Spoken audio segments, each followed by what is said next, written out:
अब सिलसिला शुरू करते हैं नतीजों का, और नतीजों में अनुज ने तो हाईलाइट कर ही दिया। बिग स्टॉक में सबसे पहले आज रेडार पर लुपिन रहेगा, लेकिन नंबर्स वाकई में कितने जोरदार रहे हैं और खास तौर से यूएस का आंकड़ा क्या कह रहा है, सेल्स में वहां पर कितनी इंप्रूवमेंट है। सुमित हमारे साथ है इस पूरे डेटा के साथ। सुमित बताइए लुपिन। शुरुआत करता हूँ चलिए लुपिन के नंबर्स के साथ, और जो अनुमान बाजार लगा रहा था उससे कुछ हद तक तो बेहतर और बेहतरीन राजा कह सकते हैं नंबर आते हुए दिखाई पड़े हैं। रेवेन्यू फ्रंट पे 22% की बढ़त, 5038 करोड़ का एक रेवेन्यू का आंकड़ा, जो कि अनुमान था करीब करीब 4800 करोड़ रुपए का, तो उसके सामने बेहतर नंबर। मुनाफा 490 करोड़ रुपए का एक आंकड़ा आया है, जो कि अनुमान था 366 करोड़ रुपए। मार्जिन फ्रंट पे करीब 18-18.5% के मार्जिन है, अनुमान 16% का था। और एबीटा फ्रंट पे 918 करोड़ का एक नंबर देखने को मिला, जो कि 776 करोड़ का एक अनुमान बाजार लगाकर चल रहा था। तो हर पैरामीटर पे अनुमान से बेटर। यूएस मार्केट में रिकॉर्ड 20 करोड़ डॉलर के आसपास ही कंपनी की बिक्री आते हुए दिखाई पड़ी है, और डोमेस्टिक कारोबार की ग्रोथ करीब 7% के आसपास रही है। 8 से 9% का अनुमान बाजार लगा रहा था, तो उसके लोअर एंड पे जरूर आई है, लेकिन अदरवाइज एक कॉस्ट की एफिशिएंसी और बेहतर नंबर कंपनी ने पोस्ट किया। तो Lupin on a positive side अच्छे नंबर देखने को मिले हैं। तो लुपिन का नंबर जोरदार। टेक्निकली बताइएगा सचिन, कंसिडरिंग आप ग्लेनमार्क को लेकर भी काफी पॉजिटिव है, लुपिन आज कैसा खुल सकता है, आप किस लेवल पर इंतजार करेंगे?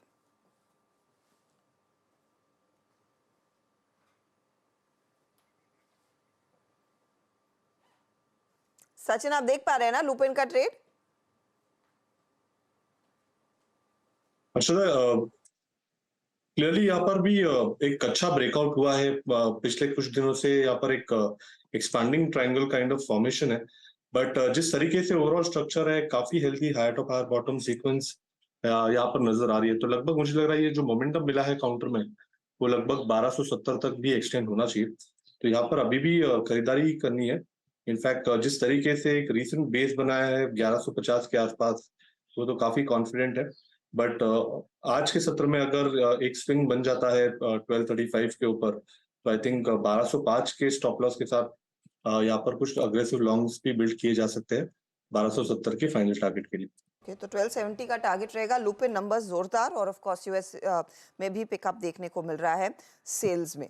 अच्छा मानस, एक तो पिडिलाइट आप तैयार रखिएगा, और अमित सेठ आप पीआई इंडस्ट्रीज का चार्ट देखकर रखें, क्योंकि इन दोनों की बात होगी। और साथ ही साथ यूएसएल जो एक बम्पर क्वार्टर साबित हो रहा है, प्रेस्टीज एंड अबव में वहां पर बहुत बढ़िया सेल्स देखने को मिली है।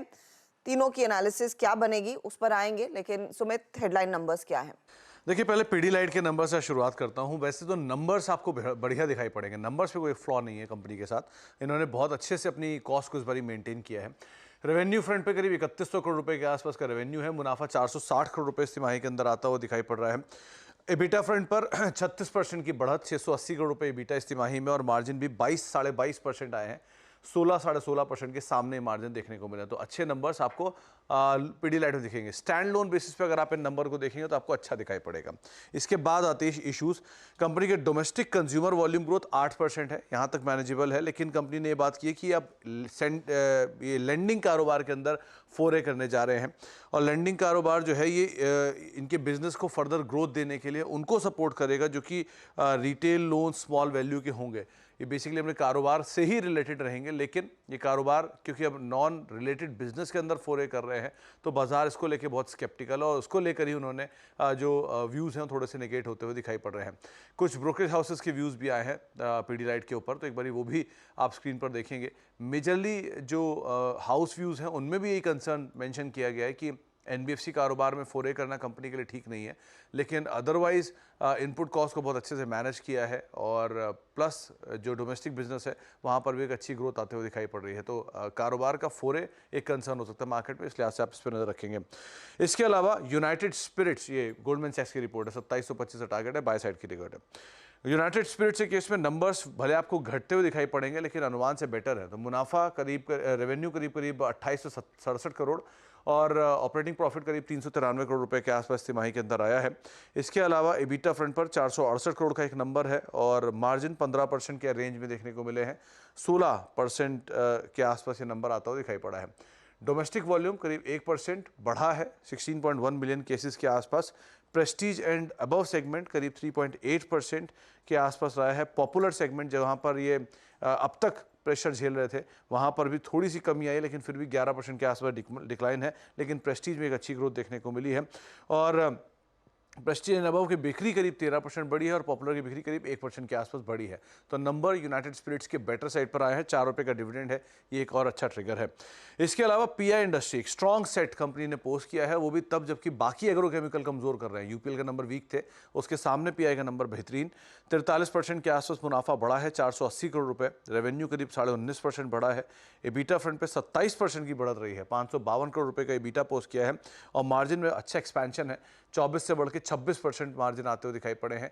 सब सेगमेंट की परफॉर्मेंस भी इनकी काफ़ी बेहतर होते हुए दिखाई पड़ी है, Q on Q basis, Y Y basis दोनों पर। तो पीआई इंडस्ट्री एक अच्छे सेट ऑफ नंबर आप यहाँ पर देख रहे हैं। पीआई इंडस्ट्रीज बहुत ही जोरदार सेट ऑफ नंबर्स है। अमित सेठ, चार्टिकली बताइए अब आज की क्या ट्रेड रहेगी, कंसिडरिंग धीरे धीरे करके वैसे भी एक केमिकल से जुड़ी हुई कंपनियों में इंटरेस्ट लौटा है।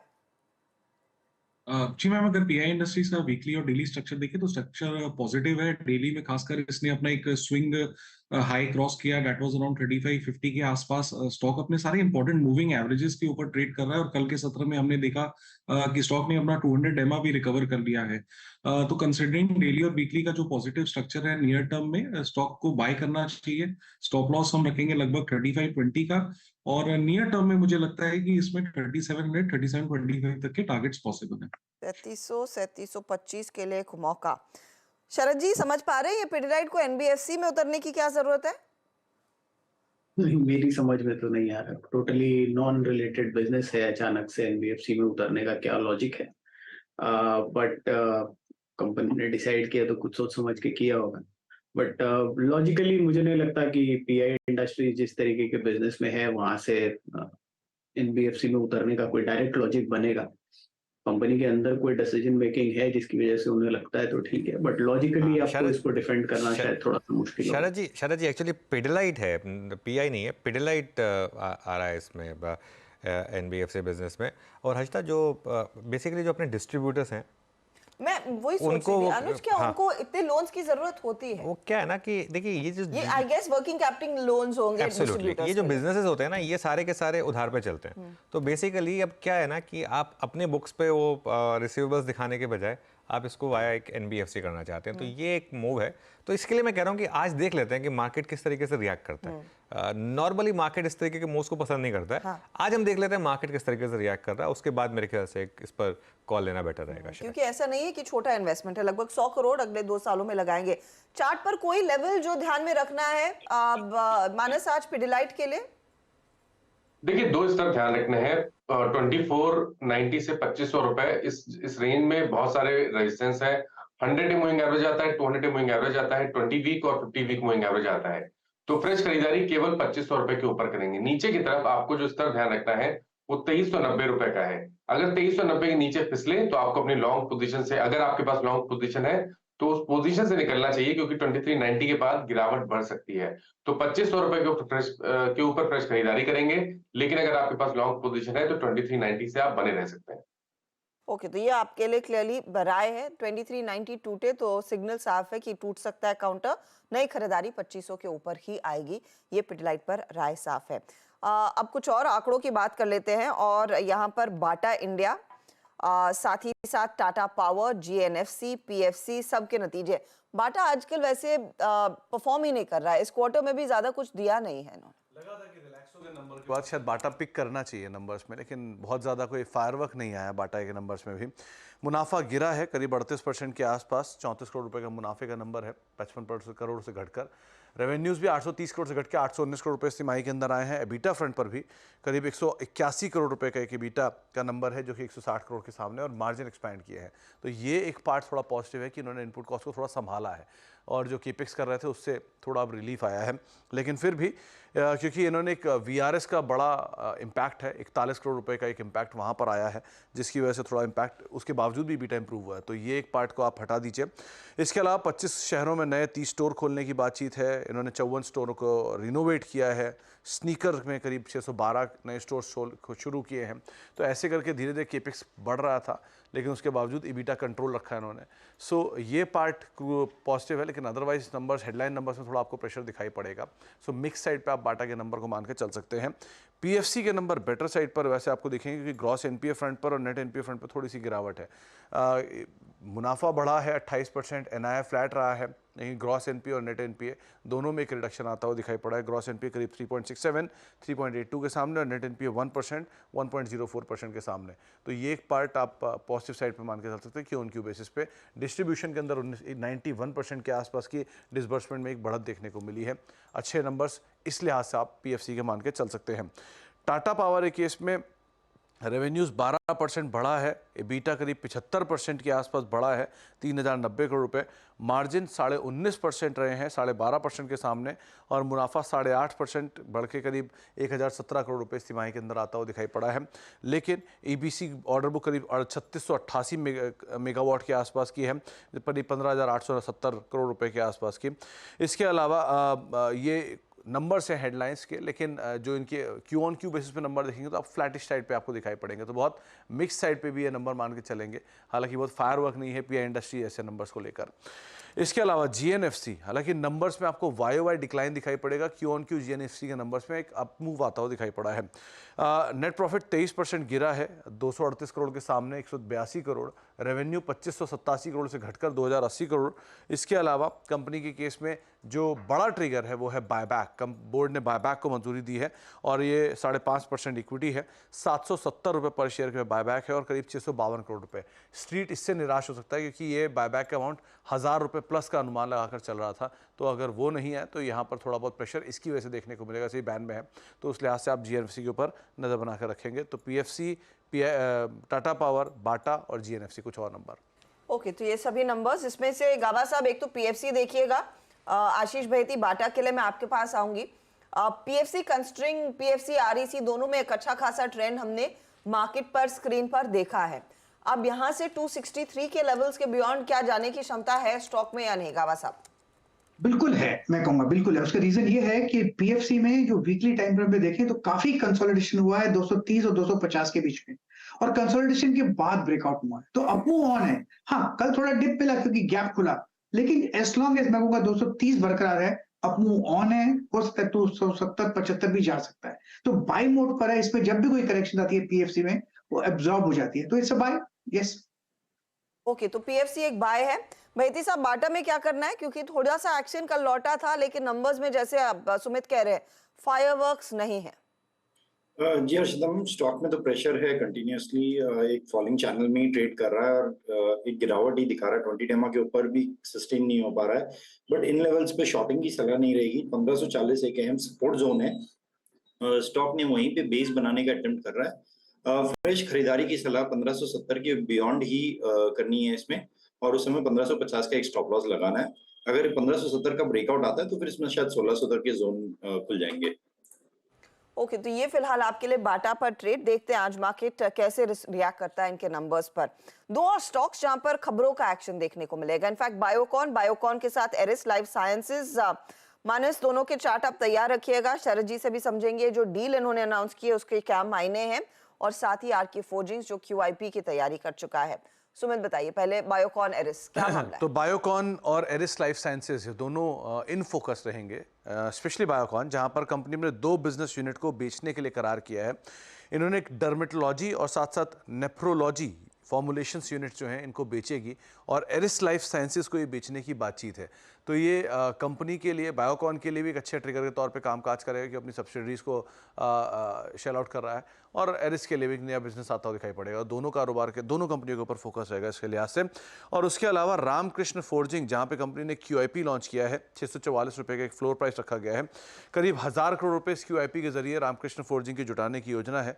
614 रुपये इसका एक इंडिकेटिव प्राइस है, 691 क्लोजिंग रही है, और 614 रुपये यानी करीब 70 रुपये नीचे यहाँ से इसका जो प्राइस है वो तय किया गया। 10% के आसपास, 11% के आसपास का डिस्काउंट यहाँ पे दिया जा रहा है। इक्विटी डायल्यूशन करीब 9-9.5% या 10% के आसपास होता हुआ दिखाई पड़ेगा। कंपनी इस रकम का इस्तेमाल डेट रिडक्शन के लिए करेगी, तो रामकृष्ण फोर्जिंग के ऊपर भी आप नजर रखेंगे। ओके, तो ये दोनों स्टॉक्स रामकृष्ण फोर्जिंग, तीनों राधा, और बायोकॉन एरिस। शरद जी ये बताइए एरिस लाइफ साइंसेज के लिए कैसे प्ले थ्रू होगा, क्योंकि वहां पर उनको एक्सपोजर अब नेफ्रोलॉजी में मिल रहा है। बायोकॉन के हाथ में तो सीधे 366 करोड़ आ रहे हैं, लेकिन ये एरिस के लिए कैसे प्ले आउट होता दिखाई देगा एक्विजिशन?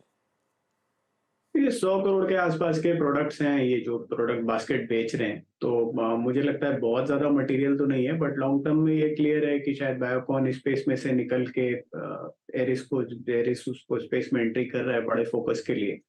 तो 100 करोड़ के आसपास की रेवेन्यू वाली बुक है, अब उसको कितना स्केल अप कर पाते हैं आने वाले समय में वो देखना होगा। जनरली नेफ्रो और इसकी जो बुक है इसमें ग्रोथ ठीक ठाक ही रहनी चाहिए। बायोकॉन शायद बायोसिमिलर्स पे जो वाइट्रिस वाली बुक है उस पर ज्यादा फोकस करना चाहता है, इसलिए वो निकाल रहे हैं। तो एरिस के लिए और जिस वैल्यूएशन पे डील हो रही है, आप देखिए 3.5 टाइम्स, तो मुझे नहीं लगता कि ना तो बेचने वाले को बहुत ज्यादा कुछ एबनॉर्मल प्रॉफिट हो रहा है, ना लेने वाला एबनॉर्मल प्राइस पे कर रहा है। तो न्यूट्रल टू स्लाइटली पॉजिटिव रहना चाहिए एरिस के लिए। ओके, तो न्यूट्रल टू पॉजिटिव। मानस, चार्टिकली दोनों कैसे खड़े हैं, एरिस और बायोकॉन? देखिए, बायोकॉन में ऐसा लग रहा है कि जो गिरावट है वो थमी है, लेकिन कंफर्मेशन के लिए 230 के लेवल्स को ब्रीच करना जरूरी है।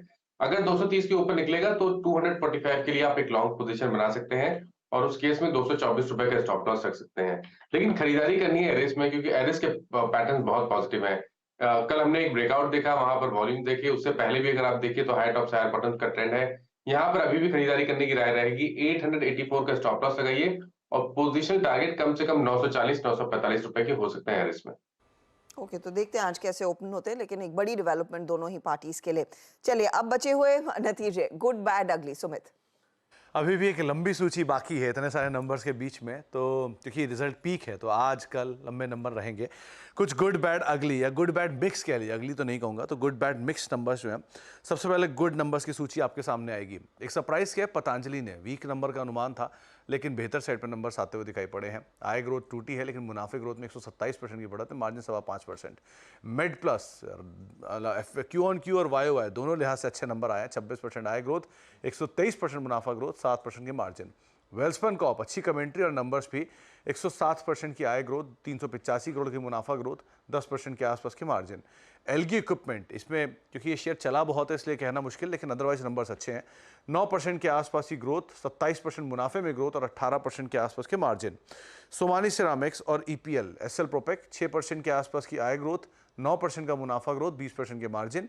सोमानी सिरामिक्स 153% की मुनाफा ग्रोथ, 10% का मार्जिन और 6% के आसपास की आय ग्रोथ। हिंदुस्तान फूड्स 2% की आय ग्रोथ, 30% का मुनाफा ग्रोथ और 8% के आसपास के मार्जिन। और सनोफी इंडिया, सरप्राइज है ये भी, 3% के आसपास की आय ग्रोथ, 16% का मुनाफा ग्रोथ और करीब करीब 29% के मार्जिन के नंबर। तो ये कुछ 8 नंबर जो कि बेहतर साइड पे आपको दिखाई पड़ेंगे। इसके अलावा कुछ मिले जुले नंबर जहां पर ऑपरेशनली परफॉर्मेंस अच्छी है, ऑयल इंडिया की है। वैसे आपको नंबर घाटे में दिखेगा लेकिन ऑपरेशनल परफॉर्मेंस इनकी बेटर है, 30% मुनाफा ग्रोथ और आय -13। मिला जुला बिरला कॉप का नंबर कहीं 14% के आसपास की आय ग्रोथ, हालांकि मुनाफा ग्रोथ आपको घटती दिख रही है लेकिन अदरवाइज घाटे से मुनाफे में भी आए वाई बेसिस पर।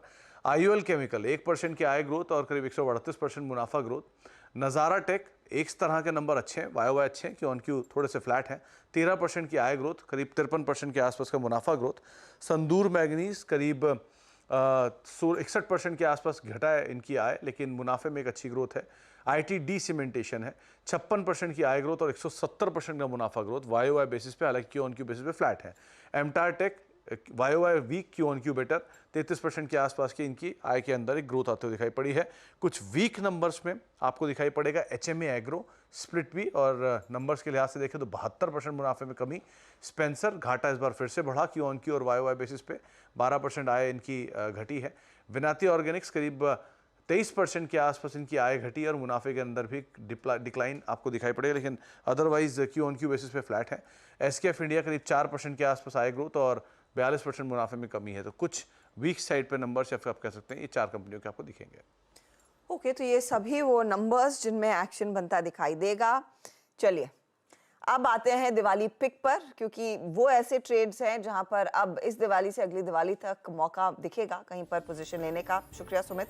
अमित सेठ और प्रकाश गाबा बताने वाले हैं कि किन ट्रेड्स पर आज इनकी नजरें हैं। गाबा जी बताइए आज की दिवाली पिक।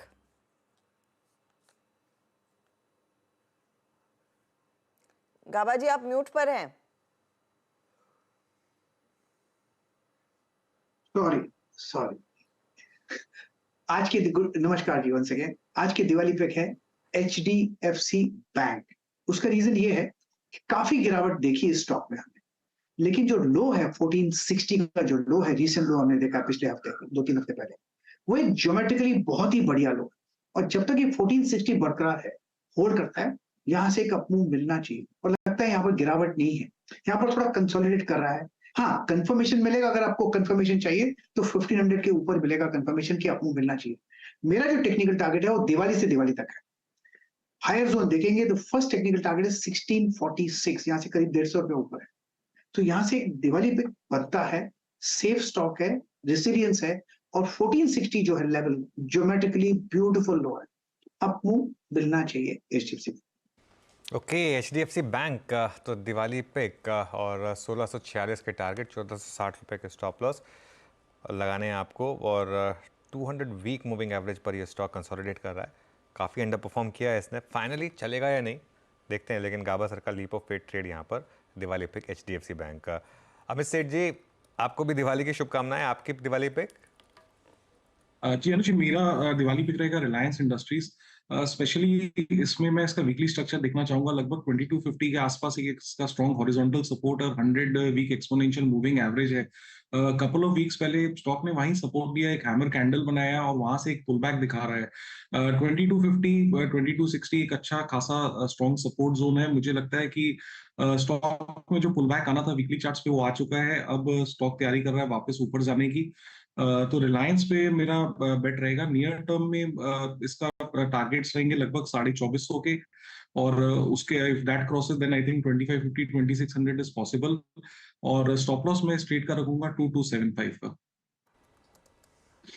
ओके, तो ये फिलहाल आपके लिए ट्रेड रिलायंस इंडस्ट्रीज। और रिलायंस इंडस्ट्रीज की क्योंकि बात हुई है तो हमारी तरफ से भी एक स्टैंडर्ड डिस्क्लोजर कि जो चैनल आप देख रहे हैं ये टीवी 18 का दरअसल हिस्सा है, और टीवी 18 और का स्वामित्व प्रबंधन नेटवर्क 18 के साथ है, और जिसका स्वामित्व प्रबंधन रिलायंस इंडस्ट्रीज के हाथ है। तो किसी भी इंडिपेंडेंट एडवाइजर से आप ज़रूर बात करें रिलायंस इंडस्ट्रीज पर कोई कॉल लेने से पहले। अच्छा, एक दो और ट्रेड जिन पर एक बार बात कर ली जाए, कंस्टिंग कल उनमें थोड़ा बहुत एक्शन बनता दिखाई दिया था। उसमें ऑटो कंपनियां, खासतौर से टीवीएस मोटर की बार बार जिक्र हो रहा था, और गाबा साहब ये आपने कल भी दिया था दोपहर के ट्रेड में, सुबह भी रेडार पर था आई थिंक राजेश सातपुते के। ऑटो कंपनियों में कुछ और रुझान तेजी का आप रखेंगे क्या? टीवीएस आज के लिए भी एक फॉलो थ्रू की उम्मीद है या नहीं? फॉलो थ्रू टीवीएस में बिल्कुल है और अपमूव मिलना भी चाहिए, इसलिए मैंने आज सुबह नहीं दिया। आपने ऑटो क्षेत्र की बात की तो मैं कहूंगा अशोक लेलैंड भी मुझे बहुत पसंद है। हाँ, आज कुछ रिजल्ट से मैंने सुना, लेकिन जो बेस बना हुआ है बहुत बढ़िया बना है। 173 के आसपास ट्रेड कर रहा है, 180 तक जाना चाहिए, स्टॉप होगा 170। तो ऑटो क्षेत्र में यस सर्टनली ध्यान देना चाहिए। टीवीएस मोटर कल था, आज अशोक लेलैंड। टीवीएस मोटर कल था, आज अशोक लेलैंड पर आपकी नजरें रहेंगी। यहाँ पर एक अच्छा खासा मोमेंटम देखने को मिल सकता है। इनफैक्ट आज की लिस्ट में वैसे अपोलो हॉस्पिटल्स जैसे ट्रेड्स भी हैं, अदानी पोर्ट जैसे ट्रेड्स भी हैं, और अदानी ग्रुप में धीरे धीरे करके फिर से थोड़ा सा इंटरेस्ट लौटने लगा तो है। अदानी पोर्ट पर कोई ट्रेड आप सचिन प्री नंबर्स लेने के पक्ष में है या नहीं? हर्षदा, इनफैक्ट कल से ही हम एक मोमेंटम चेस कर रहे हैं काउंटर में। इनफैक्ट जिस तरीके से कल के सत्र में 800 के ऊपर की एक ओपनिंग एस्टेब्लिश हुई थी, तब से हम इस मोमेंटम को चेस कर रहे हैं। एंड ओवरऑल स्ट्रक्चर काफी स्ट्रांग ही है। इनफैक्ट मुझे लग रहा है इमीडिएट बेसिस पे 840 के आसपास का एक स्विंग बनना चाहिए, एंड अभी भी यहाँ पर खरीदारी करने की ही सलाह होगी। स्टॉप लॉसेस लगभग अराउंड 812 के आसपास प्लेस किए जा सकते हैं। ओके, तो ये फिलहाल आपके लिए अदानी पोर्ट पर क्लियर कट व्यू आता हुआ दिखाई दे रहा है। 812 के आसपास तक का आप स्टॉप लॉस लगाकर चले। कल से ही हम कच्चे तेल मेंशन कर रहे हैं। मानस, कोई ट्रेड जो आप कच्चे तेल के पर्सपेक्टिव में आज लेना चाहें? कल देखिए बर्जर, एशियन, इन सब में धीरे धीरे करके थोड़ा सा एक्शन लौटता हुआ दिखाई जरूर दे रहा था। आज कोई फॉलो थ्रू का मौका मिलेगा इनमें? तो देखिए, बिल्कुल दोनों स्टॉक एशियन पेंट्स और बर्जर पेंट दोनों बेहतरीन लग रहे हैं। अगर एक पिक करना हो तो आज के लिए बर्जर पेंट पे खरीदारी करने की राय रहेगी, क्योंकि कल एक अहम रेजिस्टेंस ऑलरेडी ब्रीच हो चुके हैं। तो 578 के स्टॉप लॉस से बर्जर पेंट्स पे आप अभी भी खरीदारी कर सकते हैं। जो नया टारगेट है वो 604 का रहेगा। ओके, चलिए अब एक काम करते हैं, ट्रांजिशन करते हैं, फिर मुनाफे की तैयारी को यहीं समेटेंगे और शुरुआत करेंगे पहला सौदा की।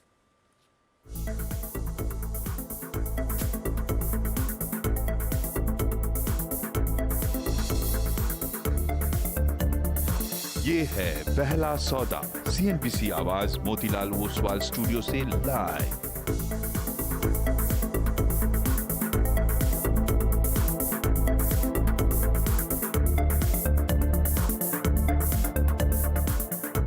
CNBC आवाज मोतीलाल ओसवाल स्टूडियो में आपका स्वागत है। तैयारी करेंगे पहला सौदा की। मार्केट्स में पिछले कई दिनों से अच्छा मोमेंटम, हालांकि इंट्राडे में थोड़ी सी प्रॉफिट बुकिंग रही है।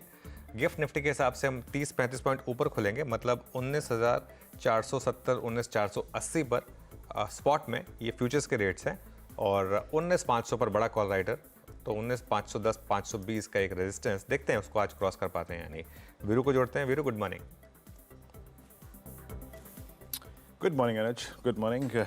बेहद शानदार शुरुआत की उम्मीद यहाँ पर। गिफ्ट निफ्टी यही कहता हुआ, डाउ जोन्स फ्यूचर्स आपकी स्क्रीन पे बिल्कुल फ्लैट, मात्र 7 अंक नीचे। रेस्ट ऑफ एशिया में निक्केई अच्छी तेजी लेकर ट्रेड करता हुआ लगभग 1%, और हैंग सेंग लगभग ½ नीचे। मिक्स्ड रुझान है इस वक्त एशियन मार्केट्स में। Harshada, good morning, over to you. Good morning Veeru. और मोमेंटम देखिए क्या बनता दिखाई देगा, उस पर नजरें रहेंगी। जो पहले संकेत आएंगे, खास तौर से कुछ स्टॉक्स रेडार पर रहेंगे, जिसमें Lupin, of course Lupin, Pidilite, PI industries, GNFC, इन सब की बातचीत होगी। लेकिन ओपनिंग टिक्स आपकी स्क्रीन पर आते हुए थोड़ा सा संभल कर ट्रेड खुला है। 19,469 19,474 तक के लेवल्स देखने को मिल रहे हैं। ये आपके लिए करीब 31 अंकों का इजाफा निफ्टी की तरफ से आ रहा है। सेंसेक्स की तरफ से भी जो फिलहाल पहला टिक आ रहा है वो हल्का सा नेगेटिव होता हुआ देखते हैं। पारी की शुरुआत निफ्टी बैंक और खास तौर से मिड कैप्स की तरफ से क्या बनती दिखाई देती है।